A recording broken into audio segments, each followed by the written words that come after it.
¿Podría explicar lo que es el escepticismo razonable, sus criterios de verdad y lo que lo diferencia del pseudoescepticismo de los negacionistas? Sí. Y no es tan difícil.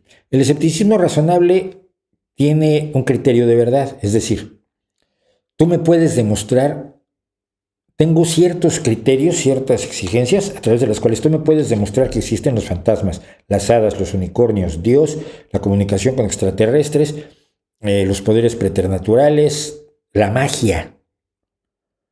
Si yo tengo ciertos parámetros para abordar la verdad, que si tú los satisfaces, tendría que admitir la magia, los extraterrestres, todo lo que quieras.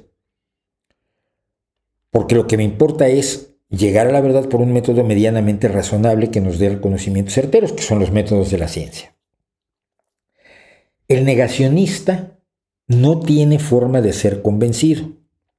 Ningún dato lo va a convencer, ningún grupo ninguna cantidad de información, ninguna serie de hechos demostrables lo puede convencer porque primero que nada él ya asumió una posición y en esa posición es inamovible.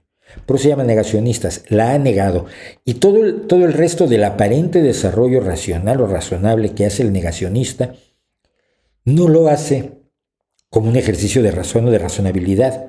Ha llegado a sus convicciones no por la vía de la razón, sino por la vía del convencimiento, por la vía del miedo, por la vía del odio, por la vía de la creencia. La creencia de que lo están matando con las vacunas, van a matar a millones de personas. Oye, pues que ya somos 4,000 millones vacunados y todavía no nos morimos. Pero moriréis en pronto. Oye, ¿y si no? No, seguro que van a morir. Cuando la gente tiene una creencia profunda, y los negacionistas por eso se caracterizan por tener una creencia profunda, nada los puede convencer. Es como el caso de los que profetizan el fin del mundo. Cuando el mundo no se acabe el día que ellos decían y dan una explicación, sus creyentes se creen la explicación y aceptan la explicación en lugar de decirle, no, es que tú eres un chanta, tío. Tú simple y sencillamente estás contando cuentos, milongas y camamas y no sabes cuándo se va a acabar el mundo. Entonces, ese es el problema.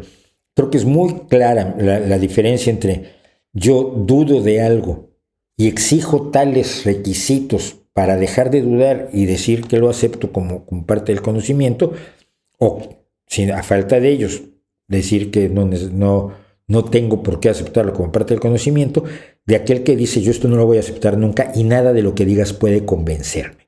Si nadie te puede convencer, eres un negacionista. A mí me puedes convencer. Me puedes convencer de todo lo que quieras, solo necesitas cumplir ciertos requisitos.